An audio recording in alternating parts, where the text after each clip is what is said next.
Buenas noches. Mientras esperamos que se terminen de conectar todos los que están en la sala de espera, quiero, en nombre de la comunidad judía de Chile y de Bnei Brit, agradecerles por acompañarnos en esta actividad. Estamos a 2 semanas solamente del plebiscito de salida, por lo que junto con las actividades que ya tuvimos con Robert Funk, John Charney, Rodrigo Álvarez, Patricia Politzer y Tami Pustilnik, hemos preparado este encuentro con el ex convencional Christian Monkever. Nuestra intención es que este 4 de septiembre votemos de manera informada, y por eso todos los conversatorios quedan disponibles en nuestro canal de YouTube. Les cuento sobre nuestro invitado a quienes ya están viendo en pantalla. Christian Monkever es abogado y político, militante de Renovación Nacional, del cual fue presidente, diputado por 3 periodos consecutivos, ministro de Vivienda y Urbanismo, ministro de Desarrollo Social y Familia, ministro secretario general de la Presidencia y acaba de concluir su labor como convencional constituyente. No sé si me falta algo, pero muchas gracias, Christian, por acompañarnos, por la posibilidad de conocer su visión sobre este importante proceso. Oye, sí, primero que todo, agradecer la invitación, que la agendamos con bastante anticipación, así que encantado de poder conversar y de ir resolviendo dudas. Yo creo que el proceso constituyente fue un proceso intenso. Yo para nada lo pasé mal, al revés. Fue un proceso entretenido desde el punto de vista político, pero muy decepcionante a mi juicio respecto del resultado. Esa es mi mirada, mi visión. Ya vamos a ahondar en eso. Por ahora decirles a quienes nos están viendo que preparamos una serie de preguntas para guiar la conversación, pero que invitamos a todos a hacer sus propias preguntas a través de la sección de preguntas del Zoom, que vamos a ir transmitiendo durante esta conversación en la medida que el tiempo lo permita, porque tenemos programado hasta 1 hora máximo. Y recordamos que estos espacios son de respeto máximo, por lo que les pedimos mantenerlo durante todas las intervenciones.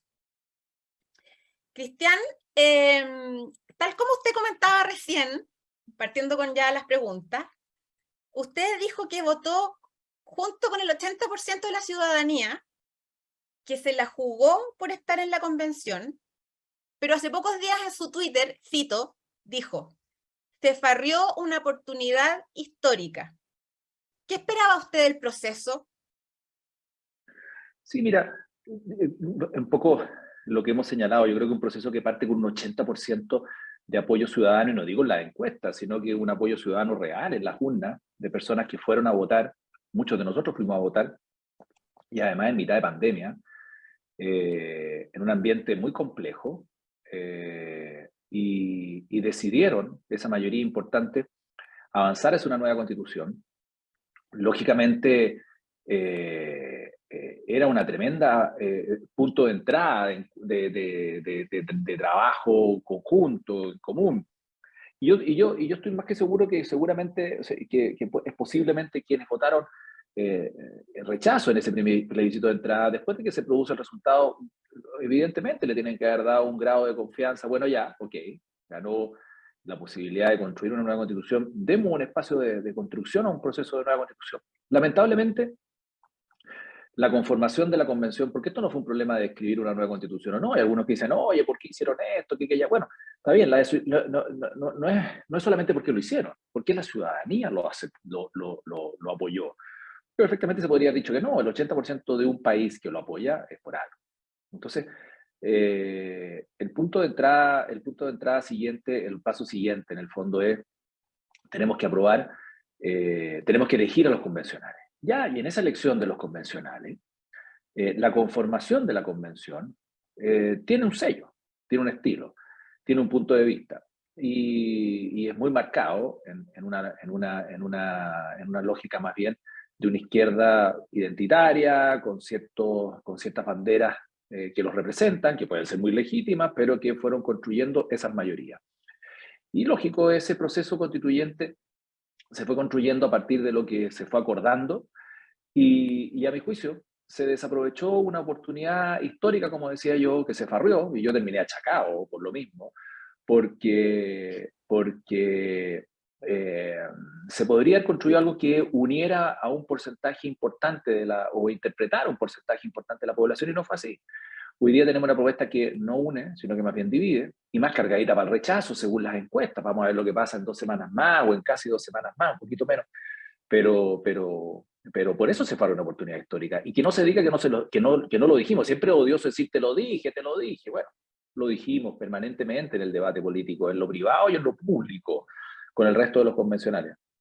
Se estaba desaprovechando una oportunidad que interpretaron la gran mayoría. Y esto no es, y con esto termino, derecha o izquierda, porque hubo muchas personas que, estando dentro de la convención, que tienen un pensamiento más de izquierda, también fueron excluidos del debate y de ciertos acuerdos centrales e importantes que se dieron. Entonces, por eso, claro, yo creo que se perdió una oportunidad importante de haber construido algo más de consenso. Imposible la unanimidad, pero sí de mayor consenso. Pero una precisión ahí o una observación. Tammy Pustilnik, que hizo la armonización del texto, nos dijo la semana pasada que que la propuesta final tenía toda la legitimidad, dado que se había aprobado por 2/3, que es lo que establecía la norma. Entonces, ¿cómo responde a que efectivamente no hayan tenido posibilidad de intervenir? No, mira, si esto no es un problema de legitimidad, nadie duda que fue legítimo. El plebiscito fue legítimo, las elecciones que eligieron a la convención fueron legítimas, y los acuerdos que se tomaron fueron legítimos. En eso tiene toda la razón la Tami. De todas maneras, yo no me pierdo un segundo. Si el punto es que se desaprovechó una oportunidad, ¿en qué sentido? Se creó en la convención, porque la gente la eligió, y esa es la verdad, una mayoría circunstancial, dada la situación que estábamos viviendo como país, que estaba conformado por personas que venían del mundo más público y del mundo más privado, pero con un sello más bien de izquierda, identitaria, con ciertas banderas de lucha que querían sacar adelante a como dieran lugar. Eso fue la conformación de la convención. No es culpa de la Tami, no es culpa mía, no es culpa de nadie. Eso es así de claro.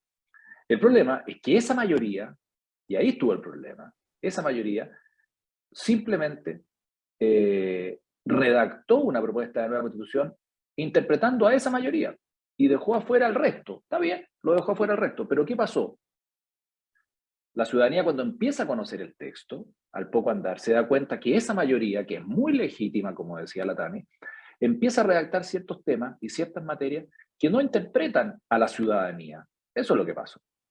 ¿Lo supieron esto los convencionales que formaban esta mayoría? Claro que sí lo supieron, pero siguieron insistiendo en este proceso de conformar una constitución a su gusto. Legítima, totalmente legítima, pero le falta un último eslabón, que parece que se olvidaron, que teníamos un plebiscito de salida, y ese plebiscito de salida había que preguntarle a la ciudadanía si efectivamente está de acuerdo o no.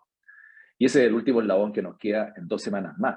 Entonces yo no estoy cuestionando la legitimidad por ningún motivo. Yo no estoy diciendo que esto fue ilegítimo. No lo he dicho nunca y nunca he usado esa palabra. Lo que estoy diciendo es que se desaprovechó una oportunidad de haber construido algo que interpretara a la población, a la ciudadanía.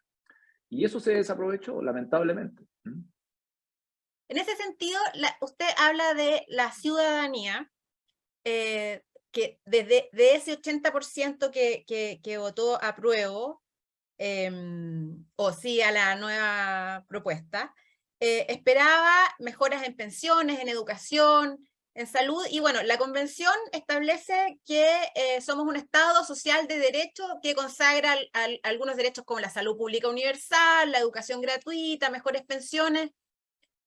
En ese sentido, ese 80% de la población y sus expectativas, ¿están reflejadas? ¿Se dialogan? ¿Hay una conversación? ¿Se responde a esas expectativas? Yo creo que eso lo vamos a ver el día 4 de septiembre. Pero en el texto Pero, actual, las personas no, que sí está bien. esperaban mejores pensiones, mejor educación, mejor salud, ¿están representados esos intereses comunes? Bueno, lo vuelvo a repetir, yo creo que eso lo vamos a ver el día 4 de septiembre, cuando tengamos el veredicto de la gente. Y si la propuesta de nueva constitución es de rechazo, claramente no se van a sentir interpretadas en sus anhelos de mejores pensiones, mejores salud, mejor educación, mejor sistema político, mejor sistema de justicia, mejor posibilidad de desarrollarse, de desplegarse mejor seguridad, en fin. Entonces, yo no me siento representado y por eso voy a votar rechazo, estando adentro y habiendo hecho mucho empeño porque esto fuera distinto. Pero claro, yo no sé si si se sienten o no se sienten representados. Al parecer, más cargado a que no se sienten, a que sí se sienten representados. Yo creo que esto es una constitución o esto es una propuesta de constitución de bonitos titulares, muy bonitos titulares, pero el desarrollo de esos titulares es donde empiezan las complejidades. Porque claro, todos queremos un derecho a la salud, evidentemente, pero la manera de desarrollar ese derecho a la salud o el derecho a la vivienda, la manera de desarrollar ese derecho a la vivienda es deficiente o es con dificultades, no interpreta una gran mayoría. Entonces, claro, todos queremos aspirar a un Estado más fuerte en lo social, un Estado social y democrático de derecho. Es un bonito titular, para enmarcarlo. Fantástico, yo creo que lo votamos muchos a favor. Pero cuando empezamos a desgranar esos 103 derechos, nos damos cuenta muchos de ellos, que no fueron bien resueltos, lamentablemente. Entonces, claro, ahí la ciudadanía ya ha empezado a conocer, ya yo no la interpreto, simplemente yo repito lo que he visto en los números, en la calle, en el día a día, en el metro, en la micro, en regiones, aquí, allá, no en mi casa, sino que permanentemente y con personas de diferentes oportunidades, realidades, circunstancias. Yo los veo con mayores dudas que certeza. Y una constitución, a mi juicio, no cumple el objetivo cuando interpreta solamente a un porcentaje de la población. Se hablaba de la casa de todos, todavía me acuerdo. Y después se dijeron, no, ¿sabe que no va a ser la casa de todos? La casa de todos va a ser con el tiempo. Al principio va a ser la casa de algunos. Y de a poquito nos vamos a ir convenciendo de que sea la casa de todos. Entonces, eh, yo creo vuelvo a insistir, a la pregunta no sé si se sienta muy interpretado. Bueno, ahora esa respuesta la vamos a ver un par de semanas. Sobre eso, usted en algún minuto fue bien crítico y dijo que hay temas que quedaron derechamente mal planteados. Entonces, oyendo sobre su respuesta y considerando que usted fue ministro de Vivienda, me gustaría preguntarle, por ejemplo, de los temas sensibles que han sido cuestionados, hay uno que tiene que ver con la vivienda digna, están las expropiaciones a precio justo, de la que usted habló también en alguna entrevista, está la Cámara de las Regiones, son temas que han sido discutidos ampliamente. Entonces, ahí usted, de los temas que decía antes, ¿cuáles son los más sensibles? Mira, yo lo primero que quiero dejar bien claro es que nosotros como sector llegamos con ganas de aportar a este proceso. Uno dice, no, la derecha venía a aportillar, de aportillar nada. O sea, si hay algo, y afortunadamente nuestros colegas o ex colegas lo reconocen y lo ven así, en mi persona y en otros, llegamos y disponibles a avanzar en diálogo, en tener propuestas y en llegar a acuerdos. Entonces, eso es lo primero que hay que despejar, porque uno dice, oye, pero este critica aquí, critica allá, sí, pero vaya que nos dimos harto tiempo para lograr ciertos grados de consenso que no se concretaron. En la vivienda, todos estuvimos de acuerdo en que había que tener un derecho a la vivienda digna y adecuada. Pero cuando empezamos a darnos cuenta de que la propiedad en general se estaba poniendo en duda o se estaba relativizando, la propiedad privada, en algunos aspectos, como en el debate de pensiones, se agrega a la frase el derecho a la vivienda digna y adecuada y en propiedad. ¿Por qué? Porque la cultura de políticas públicas en materia de vivienda en nuestro país es en propiedad. No en uso, no en préstamo, no en arriendo, es en propiedad. El Estado entrega subsidios de arriendo, lógico, pero de manera transitoria, para que las personas puedan acceder a una vivienda definitiva y en propiedad. Eso está muy arraigado dentro de todos nosotros. Entonces, esa frase y en propiedad, vale decir, el derecho a la vivienda digna, adecuada y en propiedad, se votó en contra, en una, en dos y en tres oportunidades. Y después nos empezamos a dar cuenta que efectivamente lo que se buscaba con el derecho a la vivienda digna y adecuada, cuando empezamos a escuchar algunos convencionales, era precisamente que el Estado tiene que proveer vivienda, pero no necesariamente en propiedad. Entonces, ahí hay, por ejemplo, un aspecto claro de por qué queda mal resuelto este tema. ¿Por qué queda mal resuelto? Ahora, la propiedad en sí, dentro de las preguntas que me hacías, la propiedad en sí está garantizada en parte, lógico, porque dice que las personas pueden tener acceso tiene el derecho a la propiedad de sus cosas corporales, etcétera, bienes muebles, inmuebles, que es un poco lo que ocurre en la Constitución. Donde está mal resuelto es cuando empiezan los problemas, cuando yo quiero expropiar. Entonces, cuando yo quiero expropiar, la expropiación tiene que ser no al valor patrimonial, sino que a un precio justo, y ahí empiezan las multiinterpretaciones que ustedes han escuchado, y mucho. Y además, si que se concreta esa expropiación, hoy día la Constitución y la legislación nuestra señala que hay que pagar antes de que el Estado ocupe una propiedad. Hay que pagar la totalidad del valor de la propiedad. Pues bien, en la actual propuesta de Constitución se deja establecer que el pago puede ser en cuotas, con una modalidad distinta al pago al contado, con modalidad de pago. Entonces se deja abierta esa interpretación. Entonces ahí es donde empiezan los problemas. La propiedad está establecida, sí, sí está establecida. El problema es que lo que está mal establecido no es la propiedad propiamente tal, sino que la protección de la propiedad cuando yo voy a expropiar, o cuando el Estado me va a expropiar, que es muy legítimo. Entonces ahí empiezan los dudas y ahí empiezan los problemas. Entonces, claro, cuando uno dice, ¿qué pasó? ¿Estuvimos de acuerdo en la vivienda digna y adecuada? Sí, pues yo voté a favor de la vivienda digna y adecuada, pero yo además quería que fuera en propiedad, y eso no se logró. Entonces, ahí empezaron los problemas, ahí empezaron las complicaciones. Y pensando en qué es lo que votó apruebo y se resolvió bien, ¿cuáles son algunos ejemplos de cosas que efectivamente con las que usted sintonizaba, votó y resultaron en la propuesta final? No, que yo siento, mira, lo que pasa es que las votaciones nuestras fueron por así decirlo, ¿cómo lo puedo explicar? Como un contrato de adhesión. Quienes son abogados lo van a entender, pero yo se los voy a, sí. ¿Qué pasó? ¿Me perdí? No, Se me desaparecieron. Ah, no, yo lo no. sentí como que me desaparecieron. Oye, perdón. Hay muchas propuestas que fueron, por así decirlo, con una suerte como de contrato de adhesión.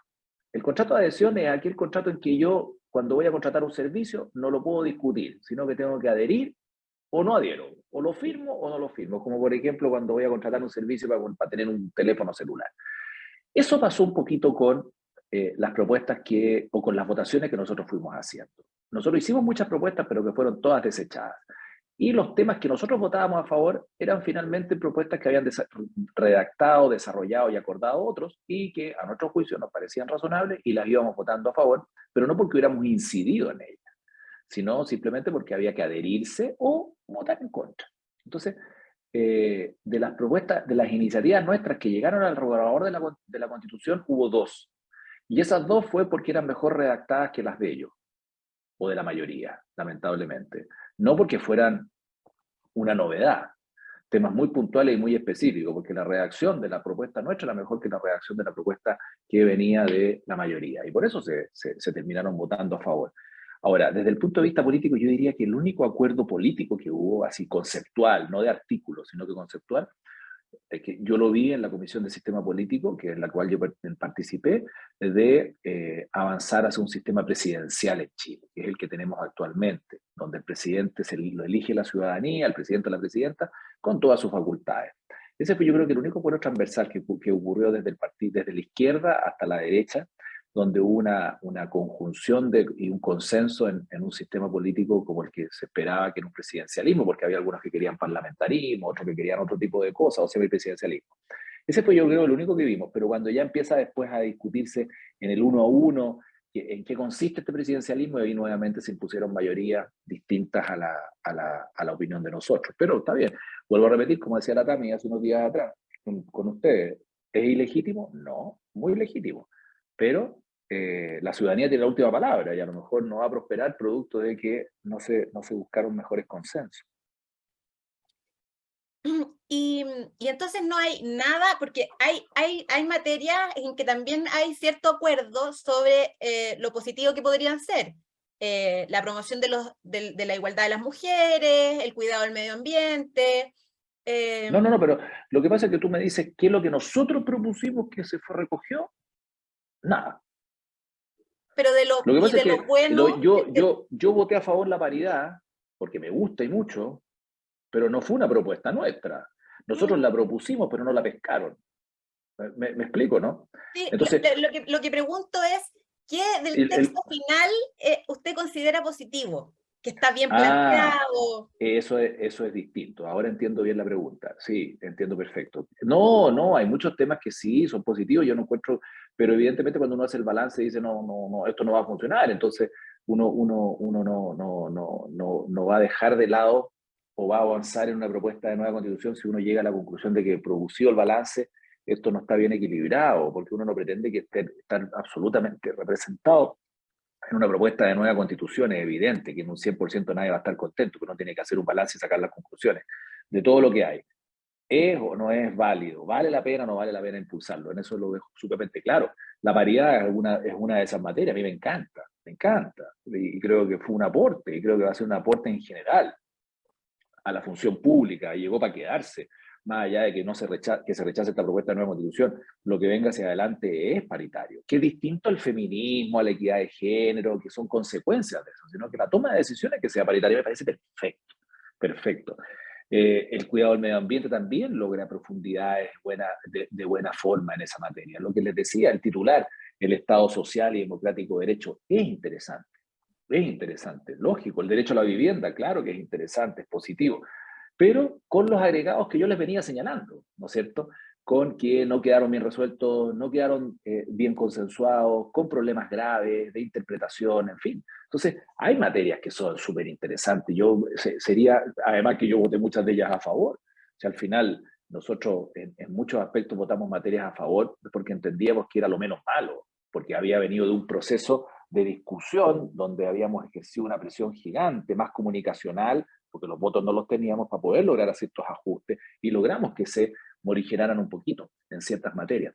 Pero ahí yo nombré 3, 4, 5 cosas que son interesantes. Yo creo que el proceso constituyente, desde el punto de vista de las formas, estuvo bien llevado, con buen trabajo, con buen acompañamiento de profesionales, de académicos, de universidades, del mismo Congreso, de los funcionarios del Congreso, fue bien potente. O sea, hay mucho trabajo ahí acumulado que se tiene que aprovechar hacia adelante. Y usted habla de los temas que no fueron bien resueltos, pero el presidente Boric dijo que si gana la prueba vamos a tener que hacer mejoras, es decir, a lo que usted se refiere.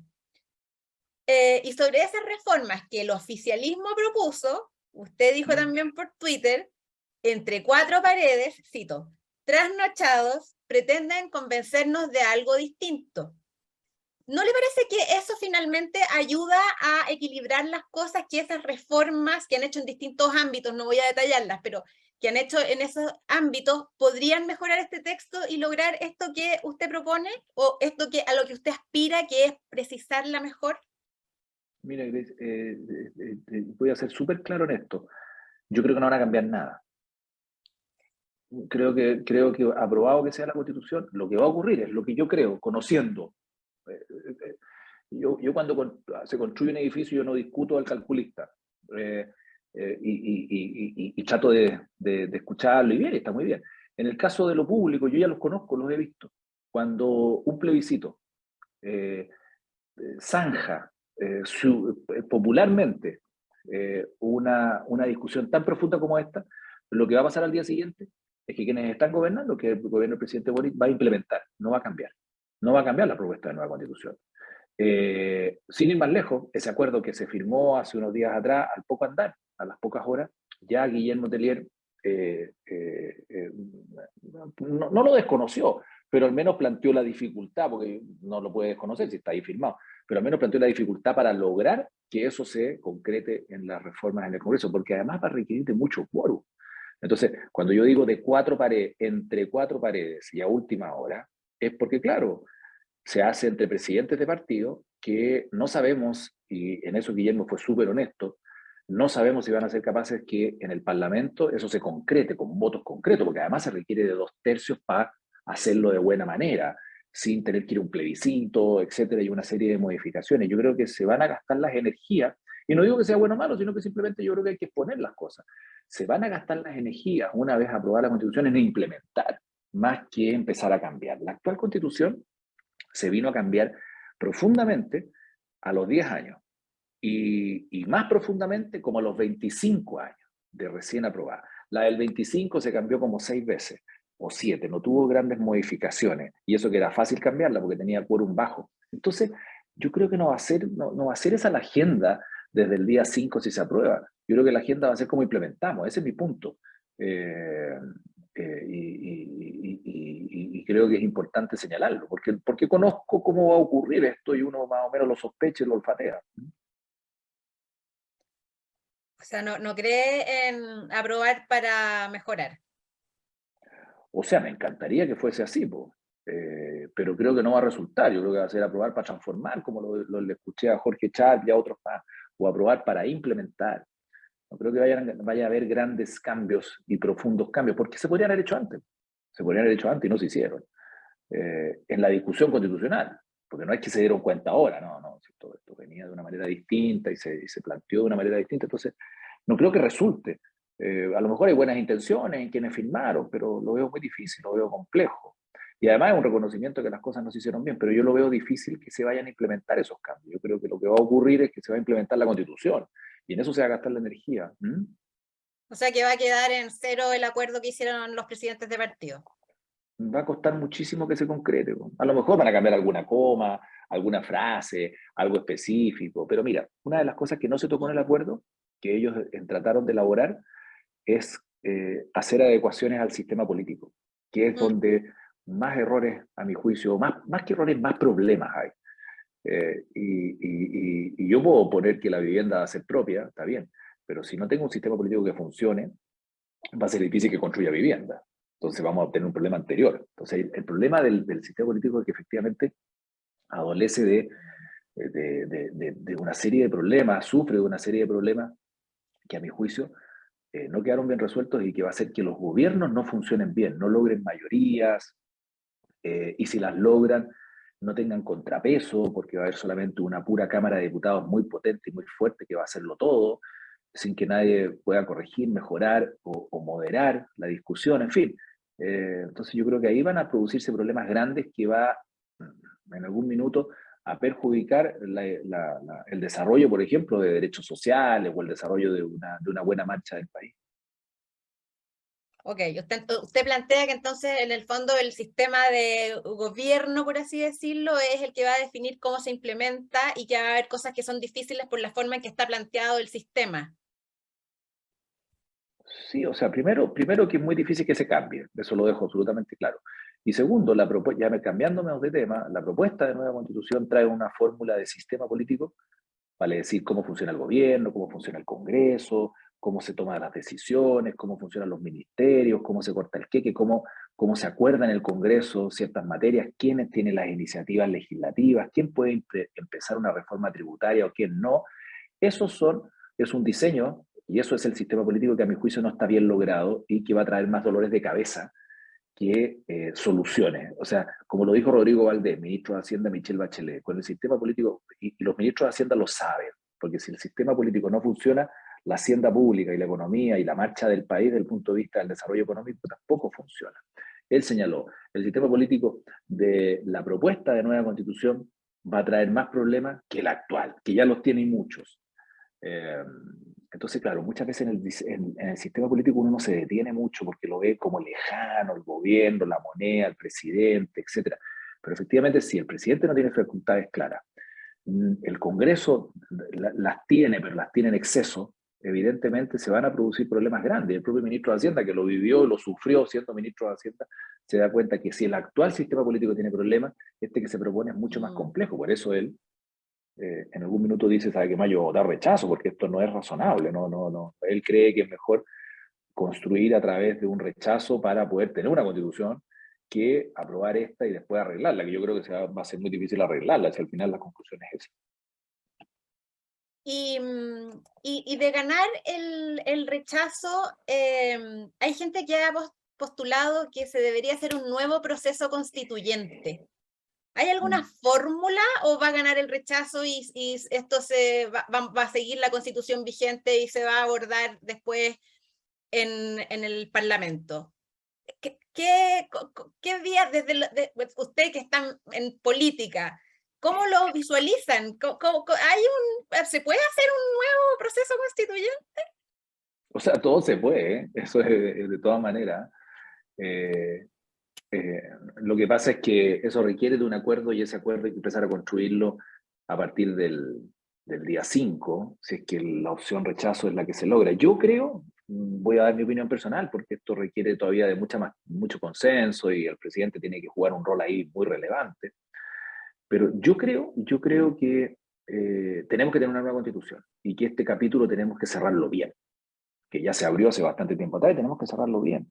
O sea, pensar, yo no soy de aquellos que pienso, no, si se gana el rechazo y hasta aquí no llegamos y seguimos como estamos. Yo creo que no, yo creo que efectivamente hay que producir transformaciones, adecuaciones y además que la actual constitución, la gente ya dijo que no, porque lo dijo hace un meses atrás con el plebiscito de entrada. Entonces, y si en la propuesta que se está planteando vuelve a decir que no, quiere decir que esta no le gusta, pero no quiere decir que no quiere un proceso de nueva constitución. Entonces yo creo que hay que hacer un esfuerzo por cerrar este capítulo constitucional. Yo creo que eso tiene que ser a partir del 5. Hoy día no hay que distraerse en eso, porque la gente está muy distraída. ¿Qué va a pasar después? ¿Qué va a pasar después? ¿Qué va a pasar después? Pero está bien, pero seguimos sin resolver lo que va a pasar ahora, que es lo más urgente. Entonces, yo creo que sí debemos tener un proceso constituyente. Creo que perfectamente es fundamental preguntarle a la ciudadanía una vez que esté lista esa segunda propuesta y perfectamente se puede tener una convención más acotada, con menos cantidad de gente, aprovechar todo el trabajo que se hizo, que sea elegida y que levante una segunda propuesta que además el debate va a ser mucho más al dedo, al callo, porque muchas de las materias que ya se han resuelto, se han conversado, incluso no solamente entre expertos, sino que la gente en general, en la calle, se ha interiorizado mucho más de estas materias, entonces yo creo que va a ser mucho más fácil poder abordar acuerdos, creo, me imagino, distintos a lo que se propone y se rechaza. Está interesante eso, porque no había escuchado quizás de su sector que hablaran de un nuevo proceso constituyente. Quizás lo que usted, a ver, de nuevo, usted está en política, probablemente tengan esto prospectado y las dos opciones son o el nuevo proceso o ir al Parlamento a hacer los ajustes a la Constitución vigente. Entonces, como usted ve, efectivamente que haya un nuevo proceso constituyente o conociendo a los políticos, como dijo antes, no cree que van a querer hacer las reformas desde la estructura que ya está establecida. Sí, mira, yo no tengo problema que la hagan las estructuras establecidas o una nueva convención, porque lo más importante es que lo que salga o quien lo redacte lo decida la ciudadanía. Eso yo creo que es el primer requisito. O sea, en el fondo, yo eso lo quiero dejar bien claro, que la gente se le vuelva a preguntar sí o no Okay. respecto de la nueva propuesta. Eso de todas maneras. Otro Pero, plebiscito.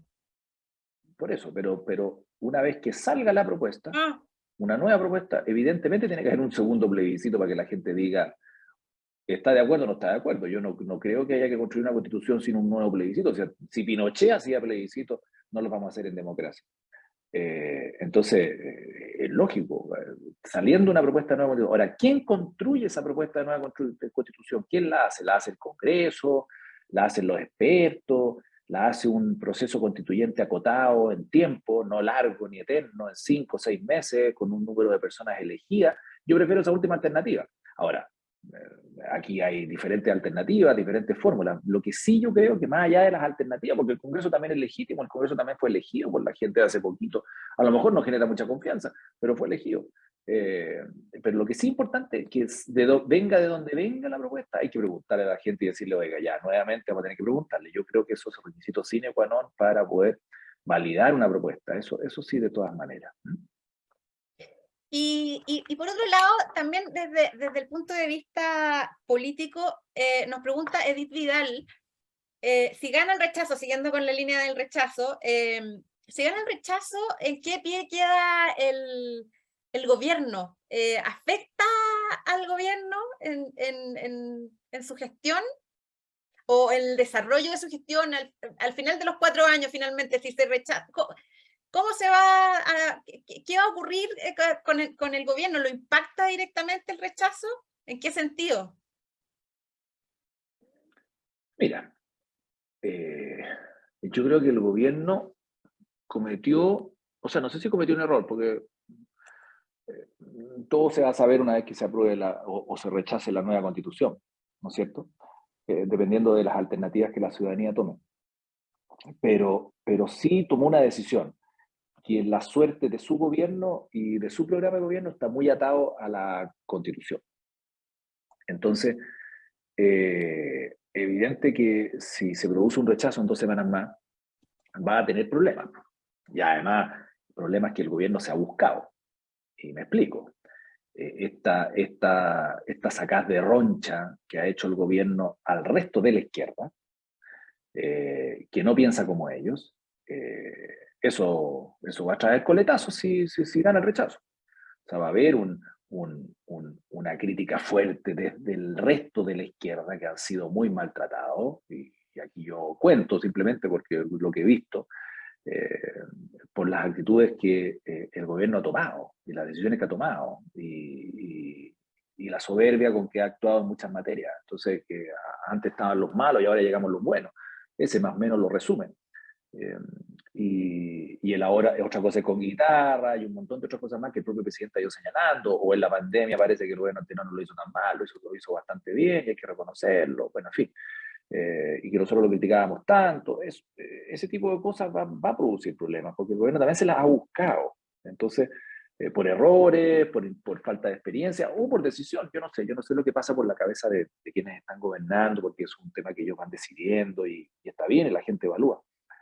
Pero va a producir problemas eso de todas maneras. O sea, no pensar que un rechazo, un triunfo del rechazo es inocuo para el gobierno, no. Ahora sí, va a ser más profundo o menos profundo dependiendo de la actitud que tome el presidente. Hasta el minuto el presidente ha tomado decisiones más bien erradas porque tomó una postura muy fuerte en favor de la prueba, que lo ha hecho que incluso la Contraloría le llame la atención fuertemente al gobierno por cómo se ha actuado. Entonces, eh, ahí ha habido problemas, entonces eso va a generar problemas de confianza hacia adelante, porque al gobierno le quedan más de 3 años de gobierno, entonces esto no se termina ahora en 2 semanas más, no es que estemos discutiendo por elegir a otro presidente, estamos discutiendo una nueva constitución, entonces eso le va a pegar al gobierno, va a traer consecuencias, entonces no va a ser inocuo, pero todo va a depender de qué actitud tenga el presidente esa noche. El día domingo en la noche, y acuérdense de mí, pase lo que pase, va a marcar el destino del gobierno y el destino de los próximos meses en política y en nuestro país, las palabras del presidente.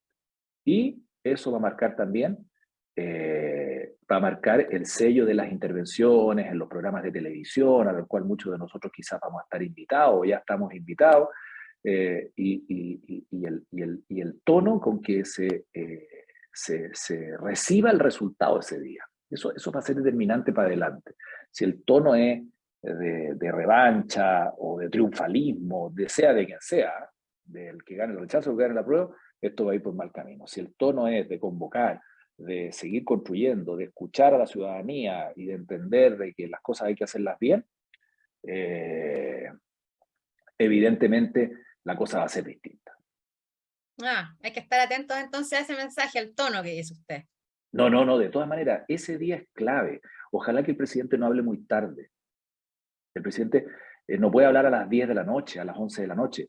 Los resultados se van a saber a las 7 de la tarde. Ojalá que el presidente a las 8, 8:30 haga clic, pum, se conecta a todo el mundo y va a marcar una pauta. Y va a marcar una pauta, y me imagino que eso lo deben estar trabajando, respecto de lo que pase ese día. Y si gana el rechazo, que era la pregunta de quien no la había hecho recién, va a tener problema el gobierno, pero el tono del presidente ese día va a marcar el ambiente, porque a los 2 días, el martes, el Congreso funciona de nuevo.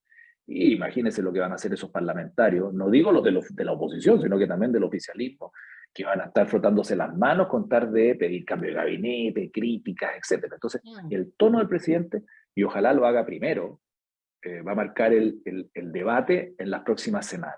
Yo siempre he confiado que los presidentes de la República o las presidentas gozan de una suerte de aura especial, a quienes somos creyentes, o de influjo especial, o de energía especial, en fin, que hace que tomen decisiones correctas en momentos difíciles, que a lo mejor no las tienen otros, que estamos en funciones distintas, más ciudadanas. Yo espero que eso se traduzca en palabras convocantes ese día por parte del presidente de la República, que esa energía positiva a la cual yo aludo llegue, haga transmitir un buen mensaje al país ese día. Acá me preguntan por platas. El costo de implementación. Se ha hablado que podría esto costar entre 10 y 14 puntos del PIB. Sí, ¿Y cuánto es eso en pesos para entenderlo? 45 Y mil millones de dólares. 45.000 millones de dólares. ¿En qué plazo se debería invertir esa cantidad? Preguntan, y si está disponible esa plata. No, la plata no está. Eh, eh, Mira, el presupuesto del país son cuando yo estaba en el gobierno eran como 75 mil millones de dólares al año. ¿Ya? Hoy día entiendo que está como en 80 mil. Estos son 45 mil millones, es como más o menos la mitad del presupuesto del país anual, es lo que se necesita. La mitad. Eh, para poder implementar en forma todo eso. Eso es lo que sacan los... Yo no soy experto en... Por favor, yo estoy repitiendo informes y minutas que he leído. Yo no soy experto, yo a mí me gusta un montón, yo soy abogado, soy estudioso, trato de ser Mateo, lo más riguroso, pero de cifra, no me pidan justificarla. Estoy repitiendo las minutas y los estudios que me ha tocado leer de personas expertas en esta materia. Y ellos hablan lo que tú dices, entre un 10 y un 14 del PIB, lo que significaría alrededor y aproximadamente 45 mil millones, que dice relación con más o menos un poquito más de la mitad del presupuesto anual del país en general. Entonces, es mucha plata, sí. ¿De dónde va a salir? Bueno, eso es lo que nunca se preguntó dentro de la convención, o sea, se preguntó, pero nunca se resolvió. Yo me acuerdo que una persona me dijo, está bien, me dijo, mira, nosotros nos eligieron para soñar y nosotros tenemos que llevar los sueños a la Constitución. Quienes están elegidos para gobernar e implementar estos sueños son el gobierno. Entonces, ellos tienen que ser capaces de resolver estos anhelos y sueños que nosotros estamos poniendo en la Constitución. Entonces, claro, eso quizás responde o explica el por qué no se discutió también con números muchas de estas materias. Eh, Porque, claro, se crean instituciones públicas, nuevos cargos, nuevas funciones, los derechos sociales van a significar un mayor gasto público y bienvenido sea en la medida que estén las lucas. Estoy de acuerdo, pero eso son las cifras. O sea, usted dice que, porque lo que no queda claro, según los economistas que hablan del 10 al 14 puntos del PIB, no queda claro en qué plazo, porque obviamente no es un año de Ah, implementación no. con ese 14 del PIB, pero en qué plazo es algo que no se ha explicitado, al menos en lo que yo he visto, entonces a lo mejor sí estaría disponible en ese plazo. Ah, puede ser, pues si todo depende de la marcha del país.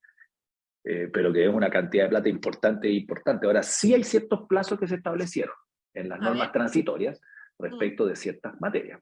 Entonces, ciertas cosas, por ejemplo, el sistema de salud, el sistema nacional de educación, el sistema nacional de salud, el sistema nacional de pensiones, si no me equivoco, que son tres temas bien fundamentales, se tienen que implementar en un plazo de, si no me equivoco, de 3 años.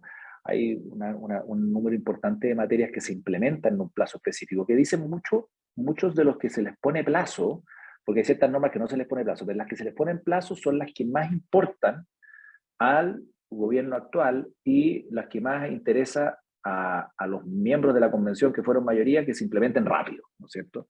¿No es cierto? A los 3 meses los derechos de agua tienen que dejar de ser derechos y pasan a ser autorización. Eso porque le interesa mucho a las personas que impulsaron esa reforma. Y así.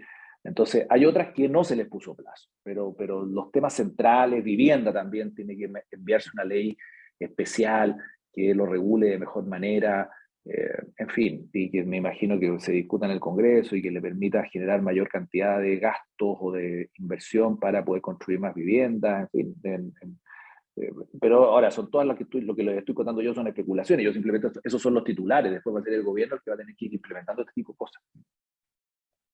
Y una destacada abogada, Ariela, pregunta si está de acuerdo con el sistema, usted que es abogado, si está de acuerdo con el sistema judicial propuesto que hace perder el carácter de poder a la judicatura, y si es así, ¿por qué y cómo podría solucionarse? Mm. Sí, se discutió mucho el tema de poder, porque se llamaba poder judicial, se llama hoy día poder judicial, una lógica de la independencia de los poderes del Estado, y pasó a llamarse Sistema Nacional de Justicias. Sistema Nacional de Justicia, donde tenemos dos sistemas de justicia, ¿no es cierto? Principalmente, que corren en paralelo y que la Corte Suprema eventualmente unifica. Eh, y ahí hay una complejidad importante, mayor. Uno que es para las personas con ascendencia indígena, dependiendo del pueblo que se trate, va a haber normativa y resolución de conflictos para cada uno de ellos, y el resto es para el resto de los mortales. Nosotros pedimos que eso se resolviera de mejor manera, ¿eh? Por ejemplo, nosotros estábamos de acuerdo, como en otros países ocurre, que una comunidad indígena o un pueblo indígena tenga una suerte de tribunal en forma que resuelva temas vecinales, domésticos, comunitarios, como ocurre, por ejemplo, lo tienen los canadienses, los neozelandeses, ya ha funcionado bien, una suerte como de juzgado de policía local para temas indígenas, pero que ciertas materias matrices, penal, temas civiles, comerciales, relevantes, lógicamente fueran resueltos por la justicia ordinaria. Pero eso no se aprobó. O sea, no es que no se puso en discusión, se puso en discusión una indicación de Mauricio Daza, donde expresamente decía, las personas van a poder primero elegir dónde se juzgan. O sea, no me puedo ver obligado yo a juzgarme sin ser indígena porque tengo un conflicto con una persona indígena en un tema, en un tribunal indígena. Eso no lo puedo ver. Entonces, y hay otro que decía que lo penal quedaba afuera. Esas dos cosas se discutieron y se rechazó. Se rechazó. No es que no se hubiese discutido, no es que se nos hubiese pasado, no, se discutió, se rechazó. Entonces se dejaron dos justicias paralelas, dos sistemas de justicia paralelos. Lo único que logramos a empujones fue que la Corte Suprema unifique. Eso fue el único objetivo logrado en estos sistemas de justicia paralelos. Lo que se buscaba originalmente es que hubiese dos cortes, por así decirlo. Una para Corte Suprema para el resto de los ciudadanos y una para resolver los temas indígenas en paralelo, pero nunca que se unificaran arriba, que hubiera un ente unificador. Eso no se logró nunca. Y lo otro que es bien novedoso, que ocurre en otros países, que está dentro del Poder Judicial, es cómo se van a nombrar los jueces. Hoy día los jueces se nombran con un entrelazado entre el Poder Ejecutivo, entre los tres poderes del Estado, se nombran. Con pesos, contrapesos, se postula una quina, la quina la decide el presidente, de ahí saca un nombre y lo manda al Senado, el Senado tiene que lograr 2/3. Entonces, tiene un montón de vericuetos que hoy día ocurren. Serán buenos o malos, pero ahí está. Y lo que se hace es crear un Consejo de Justicia, que es un órgano autónomo que va a nombrar a las autoridades. Ahí también hay un sistema bien novedoso que en algunos países ha funcionado bien y en otros ha funcionado pésimo, porque se ha politizado mucho también. Pero el Poder Judicial tiene grandes transformaciones. Ahora, yo creo, y en esto es una opinión muy personal mía, yo creo que el Poder Judicial sufrió tantas transformaciones dentro de la Convención porque había como una suerte de revanchismo. Y me explico. Siempre el Poder Judicial postergó modificaciones muy necesarias a su institucionalidad. ¿Y qué significa postergar? Hablaba, hacía lobby, gestionaba y evitaba que se hicieran grandes modificaciones al Poder Judicial, que eran muy necesarias. Por ejemplo, el tema de los abogados integrantes, la regulación mejor de los notarios, la evaluación de los jueces, en fin, que a mí me tocó verlo, me tocó apreciarlo en mi paso por el Congreso. Eh, no se hicieron transformaciones oportunas. Entonces, tanto tiempo sin hacer transformaciones hizo que una convención, que además estaba muy cargada con un sello muy claro en ciertas materias, hiciera estas transformaciones tan grandes y tan gigantes, que genera un signo de interrogación gigante también. Entonces, aquí también hay un problema de acumulación de responsabilidades. Quienes tomaron la decisión son los principales responsables en la propuesta actual, pero también el impedir modificaciones o adecuaciones al Poder Judicial, yo creo que también trajo problemas que hicieran que muchos convencionales le metieron acelerador a fondo. Nos queda clarísimo, ya tenemos que ir cerrando porque cumplimos 1 hora, Cristian, y yo quiero preguntarle si tiene algún mensaje final, ya que estamos a 2 semanas solamente de votar esto, apruebo o rechazo. Mira, yo primero les agradezco las preguntas, el interés y el que hayamos conversado. Y agradezco también la agudeza para preguntar, tanto de ustedes como de los invitados, de todos. En el fondo, agudeza en el sentido de ir al callo, porque eso es lo que la gente quiere. Y los felicito por estar informando, me parece súper bien, de verdad. Y lo he pasado fantástico. tratando de explicar la mejor manera posible, a veces me alargaba más, a veces me alargué menos, pero en fin. Lo segundo, mire, lo que vamos a votar el día 4, uno elige un presidente que dura 4 años, uno elige un alcalde, una alcaldesa dura 4 años, y después uno sabe que lo reelige o se va para la casa, así que no funciona bien. Aquí, lamentablemente, no vamos a durar 4 años, y va a costar mucho cambiarlo. Entonces, tomar una decisión en conciencia, informarse si es que la propuesta actual es buena para mí, es buena para mi país, es buena para mi familia, para mi grupo, para mi comunidad, para mi barrio, en fin. O incluso pensar que esta constitución a lo mejor va a beneficiar o va a perjudicar a personas que todavía no nacen, porque eso es lo que normalmente ocurre. Entonces, esa es la decisión que hay que tomar, concentrarnos en si el texto que se nos está proponiendo es lo mejor o no. Yo lamentablemente llegué, y digo lamentablemente porque parto de lo que les dije al principio, llegué a la convicción de que no era bueno y me hubiera gustado, ¿qué más? Me gustaría estar hoy día en un panel con usted diciéndole, sabe que tiene 20 cosas buenas y 5 malas, pero vale la pena. Y es al revés, lamentablemente es al revés. Entonces, yo ya tomé una decisión. Pero eso es un poco lo que yo dejaría como mensaje final, que evalúen desde el punto de vista del texto. Porque uno dice, oye, los de derecha, los de izquierda, los de aquí, los de allá, ¿qué vamos a hacer? Mire, el texto, no nos desviemos del texto. Y estos Zoom, estos conversatorios, ayudan mucho en esa línea. Así que se agradece la invitación. Muchas gracias. No, 1.000.000 de gracias a usted en nombre de la comunidad judía de Chile y de la B'nai B'rith. De verdad, muchas gracias por la buena disposición, por la claridad, por su tiempo. Muchas gracias. Estamos así ya, vamos cerrando estos conversatorios, pero le quiero decir a la gente que vamos a tener uno presencial en la comunidad sefaradí este jueves con el expresidente del Tribunal Constitucional, el abogado Juan José Romero. Para quienes quieran participar presencialmente, los esperamos ahí. Y también recordarles que todos los conversatorios quedan disponibles en nuestro YouTube, para que vean el de Tammy Pustilnik, Patricia Politzer, John Charney, un constitucionalista que fue clarísimo también, hizo una excelente presentación, entre otros.